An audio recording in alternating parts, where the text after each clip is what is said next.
buenas tardes, bienvenidos a su programa Diálogos, un espacio para pensar nuestra cotidianidad a través del cine y la filosofía. Agradecemos a aquellas personas que hacen posible este espacio. Orlando Ibarra de la Orden de San Agustín, a nuestro ingeniero de sonido que nos acompaña en el máster, David Ricardo Cepeda, y a la mesa de trabajo que nos acompaña el día de hoy, Luis Alfredo, Daniel y al profesor Marco Vázquez. Recuerden conectarse con nosotros a través de las redes sociales. Estamos en Facebook como Círculo de Bacatá, nuestra página web condialogos.wordpress.com y pueden llamarnos también al número de la emisora Mariana 246-2712. Estaremos atentos a sus observaciones y comentarios sobre lo que estaremos hablando en este programa. Muchas gracias, Laura Gabriela.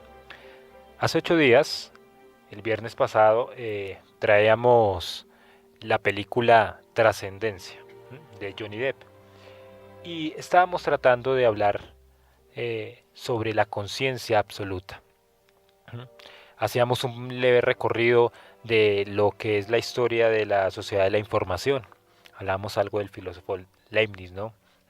Cómo se proyecta esto para tener la idea de sistematizar el conocimiento. Poco a poco fuimos como hablando en torno a lo que hoy conocemos como esa inteligencia colectiva de estas plataformas que sistematizan ciertos conocimientos, así como tenemos el ejemplo de Wikipedia. Hoy complementaremos entonces con la idea de la conciencia. Hablamos de inteligencia, hoy hablaremos entonces de la conciencia individual, pero sobre todo una conciencia absoluta que nos la presenta en la película con Trascendencia. Bueno, sí, para hacer también un recuento de estas temáticas, tomando lo que ya Luis Alfredo nos ha compartido, recordar para nuestros oyentes que pues la película Trascendencia, que se estrenó en el año 2014, pues es la que está ambientando cada una de nuestras temáticas. Y bueno, hemos escogido este filme en realidad porque plantea problemáticas, aunque muy en el panorama de la ciencia ficción, sugerentes, siempre para, digamos que, proyectar de cierta manera las consecuencias que pueden acaecer dentro del desarrollo de esa racionalidad científico-tecnológica que pues empieza a consolidarse de forma, digamos que no prematura, sino muy acelerada, y pues que necesita, digamos que sí, una inspección de sus posibilidades. Hablábamos el programa anterior precisamente de un recorrido de la historia de la sociedad de la información por lo mismo. Este recorrido implícitamente es un recogimiento de esas fases como generales que han catapultado, digamos que eso que denominamos también en el programa pasado como la aldea global, acogiendo pues una idea que comentó el profesor Marco. Eso de la aldea global precisamente empieza a cobrar fuerza a través de esos movimientos de informáticos, pero también de la teoría de la comunicación y de cómo llegado el siglo XX y la entrada del siglo XXI, cambia el paradigma de cómo nos estamos comunicando e interconectando constantemente. La idea fundamental hoy es, como ya ha comentado Luis Alfredo, detenernos en dos sencillos temas. Cada uno, digamos que plantea también unos subtemas específicos, pero para que nuestros oyentes tengan presente en qué temática se va a desarrollar nuestro programa. La primera es la hiperinteligencia programada. Esto nos va a llevar también a un diálogo interesante aquí en la mesa de trabajo y desde luego con ustedes esperamos sus comentarios a raíz de lo que nosotros les queremos compartir. Y bueno, y cerraremos con el tema que precisamente a raíz de la discusión pues se tituló así todo el programa, ¿no? Al menos estas dos partes. Y es precisamente el tema de la conciencia absoluta. Vamos a desentrañar cuál es la raíz de por qué concebir desde la tecnología la conciencia absoluta y cómo esto se adhiere con lo que discutíamos el programa pasado, que es la inteligencia colectiva. Entonces, esos dos ámbitos son los que vamos a discutir durante el desarrollo del programa. Recuerden, la hiperinteligencia programada y la conciencia absoluta. Entonces, digamos que parados desde ese punto de vista, podríamos considerar que eso que comentábamos en el primer programa sobre trascendencia, que nos deteníamos específicamente en lo de la inteligencia colectiva, decíamos ya al final de ese programa, hay un paso más allá de la inteligencia colectiva. Hay un paso más allá de trabajar proyectos en conjunto. Y ese paso más allá es el que nos vincula el filme. El filme precisamente trata de fondo cómo una conciencia no se vuelve colectiva, sino que adquiere autoconciencia, y desde allí se plantea eso que prefigurábamos ya como el dataísmo o la conciencia como dato. Pero esta conciencia descargada se plantea como un todo. Es decir, está conectada no solo intersubjetivamente, no solo con los sujetos de la sociedad, de la época contemporánea de la comunicación, sino que está conectada con la naturaleza, está conectada con el cosmos. Para dar un ejemplo, digamos, gráfico, ¿no? O sencillo de esto pues, de lo cual está hablando Daniel, creo que podríamos suponer esto. ¿Cuántos, bueno, quizá la pregunta es un poco ingenua, pero digámoslo así, ¿cuántos documentos hay en internet en este momento? Quizás sea muy difícil saberlo, ¿no? Es muy difícil poder establecer el número, entre otras cosas porque como es un flujo continuo de información, al señalar un número, ¿no? Estaríamos un poco como decía el antiguo filósofo Heráclito, lo que estamos señalando es un flujo, entonces no podemos decir ahí está, ahí, eso es el río, ¿no? Esa era una expresión que este filósofo utilizaba. Si uno no podría señalar un río porque el flujo del agua pasa, entonces hay algo que señalar. Pero bueno, dejando a un lado esta dificultad de pensar las cosas, volvamos a la pregunta, ¿cuántos documentos hay? ¿O cómo podemos saber cuántos documentos hay? ¿A quién le corresponde saber eso? El punto con la autoconciencia, digamos, virtual, es si la web misma pudiera saber cuántos documentos hay, pudiera tener un control sobre sí misma, ¿no? Solamente un agente externo en este momento puede decir hay tantos documentos o aproximadamente hay tantos documentos o hay tantos archivos disponibles o hay un tráfico de tal cantidad de datos. Pero si llegara a existir una autoconciencia digital, sería la misma red la que pudiera dar ese diagnóstico y decir en este momento tengo tantos datos o en este momento hay tanto tráfico de información y bueno, y hacer pronósticos sobre eso. Ese es como el panorama que pinta la película de la capacidad que tendría una autoconciencia digital. Sí, bueno, yo creo que también frente a lo que viene diciendo el profe Marco, que ha puesto un muy buen ejemplo al respecto, creo que también es importante retomar también la parte última del programa. Habíamos dicho que también hay un principio como de indeterminación frente al hecho de determinar si la conciencia de Will Caster, ¿sí?, que es el investigador, del que pues se extrae, digamos que un backup de la conciencia de él y se lleva a unos núcleos de procesamiento de información que vienen de una máquina PIN, ¿no? Hablábamos de cómo se traslapan entonces dos identidades: la identidad virtual, que es la de la máquina PIN, y la de la identidad personal, que se supone que reside en la conciencia como dato del investigador Will Caster. Hay un principio de indeterminación, y es que no podíamos asegurar si era realmente Will Caster o era la máquina. Incluso ya para el final del programa también se planteaba la cuestión de si la identidad puede quedar reducida solo a la memoria. Y bueno, y las consecuencias que esta reducción de la identidad personal a la memoria traería. Que Claro. bien creo que matiza la película, ¿no? Sí, algún filósofo, bueno, voy a hablar particularmente el filósofo John Searle, propone ese dilema, ¿no? Él dice, vamos a hablar de la identidad personal, pero pongámoslo en relación con un dilema que él llama, o un problema que él llama el barco de Teseo. Entonces dice, supongamos que tenemos un barco, que es el barco de un señor que se llama Teseo, y ese barco empieza a navegar, pero a medida que va navegando hay que reemplazarle partes. Y llega a un punto en que ha sufrido tantas averías que se ha reemplazado todas sus partes. Ya ninguna de las tablas originales eh, del barco que partió son las del barco que llegó.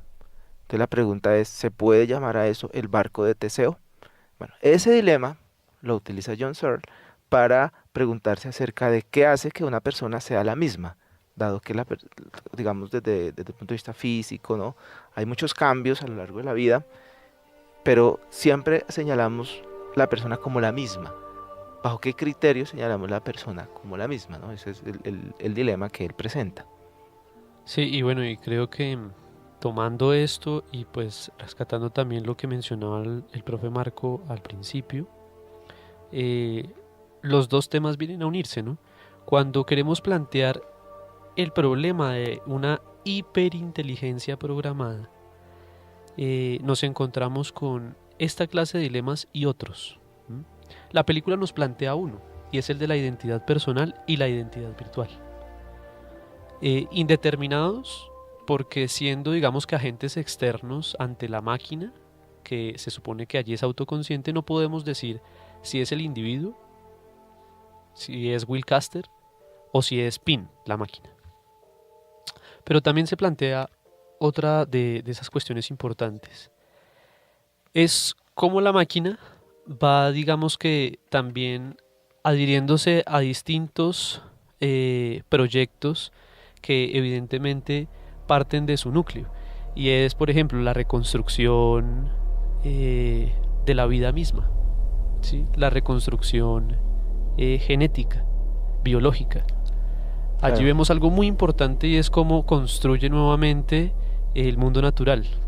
Se empieza experimentando en pequeños laboratorios. Si ven que el laboratorio allí es como un intento de encapsular como en cada uno de los sitios de los cubículos cada uno de esos proyectos que se tienen pensados para después masificarlos, ¿no? Claro, es interesante esa imagen, ¿no? Se crea ese laboratorio, un corredor iluminado artificialmente, una galería, y dentro de cada sección de la galería hay proyectos que se ejecutan no por humanos ya, sino por la misma inteligencia que manipula brazos robóticos. Entonces, ahí hay una escena una parte de la escena donde se muestra unos helechos secos, y esos helechos secos, marchitos, de repente son intervenidos por estos brazos robóticos y reverdecen, ¿no? Y aparecen con toda su esplendor, pues. Entonces, bueno, así sucede que esa inteligencia va teniendo una capacidad ya no solo de hacer acciones, digámoslo así, inteligentes dentro de una red, ¿no? No solamente maneja información, sino que además de eso utiliza dispositivos físicos para intervenir en las cosas, por ejemplo reprogramando, ¿no? Que esa sería como la idea que deja esa imagen del helecho que reverdece, reprogramando genéticamente y revirtiendo los procesos biológicos, interviniendo directamente en el ADN de la planta. Bueno, con respecto a lo que nos ha comentado aquí el profesor Marco y Daniel, quisiéramos saber sus opiniones al respecto, sus comentarios y también qué piensan acerca de este problema, lo que es la identidad, pues si realmente ya como se ve en la película, si es Will Caster el que está allí o si es realmente esta máquina PIN. Bueno, esa y entre otras reflexiones que pueden suscitar en torno al tema. Los invitamos a que nos la compartan en la página de Facebook Círculo Bacatá, nuestra página con diálogos.wordpress.com. También nos pueden llamar al teléfono de emisora Mariana 246-2712. Recuerden sintonizarnos los viernes de 4 a 5 de la tarde. Gracias, Gabriela. La pregunta sería, ¿qué definiría nuestra propia identidad? ¿Qué nos hace ser nosotros mismos? Eso, muy bien. Vamos a dejarlos con un soundtrack de la película Trascendencia. Sí, pues recordar, estas composiciones estuvieron a cargo de Michael Dana. Los dejaremos con uno de ellos, que es You Cannot Say.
Estamos en sintonía de los 1400 AM. Este es su programa Diálogos, comentando la película Trascendencia y el tema la conciencia absoluta.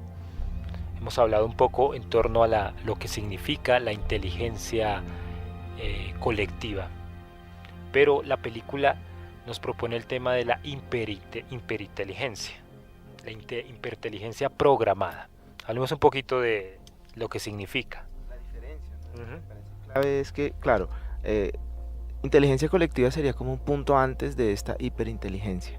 Inteligencia colectiva significa la posibilidad que da la red como un espacio de interacción entre sujetos con información, una conectividad tan grande que abarca una cantidad de datos que nunca había sido antes posible tener y coordinar.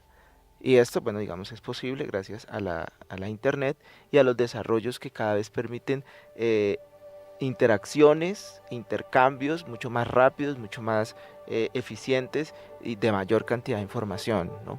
Pero más allá de esta inteligencia colectiva, entonces tenemos esta hiperinteligencia, es decir, una inteligencia que no solamente se nutre de los aportes de los demás, sino que es capaz de reconocer cuáles son sus contenidos e incluso de modificarlos, ¿no? Aceptarlos, rechazarlos. Ella misma, imaginémonos ese punto, ¿no? Eso sería la hiperinteligencia, por ejemplo, un cierto estado de conciencia de toda la red que sepa en qué estado está, que por ejemplo sepa quién está conectado, ¿no? Y pueda interactuar con ese sujeto que está allí. Entonces, bueno, a ese sería, digamos, como esa gran diferencia. Pero digamos que también ¿sí? O sea, entendemos el hecho de por qué es una hiperinteligencia, ¿no? Rebasa, va más allá de un proyecto colectivo, como ya hemos dicho, ¿no? Hemos llamado a esto en primera instancia inteligencia colectiva por lo mismo, pero rebasa el proyecto de una inteligencia colectiva y está hiperconectada. ¿M? A eso que llamamos, digamos que la sociedad cibernética es, hagan de cuenta, como si la sociedad misma quedara reducida a una sola conciencia que diera cuenta de su estado, como ha dicho el profesor Marco, ¿sí? Entonces, a esto se refiere el hiperinteligencia, pero entonces, ¿por qué programada? Es decir, la máquina o esta conciencia que ya da índices de ser absoluta, puede llegar realmente primero a capitalizar la autoconciencia que hemos dicho, si esto es posible, y lo otro, si realmente el término programada nos brinda una especie como de finalidad en todo el proyecto que se ha planteado esta conciencia absoluta.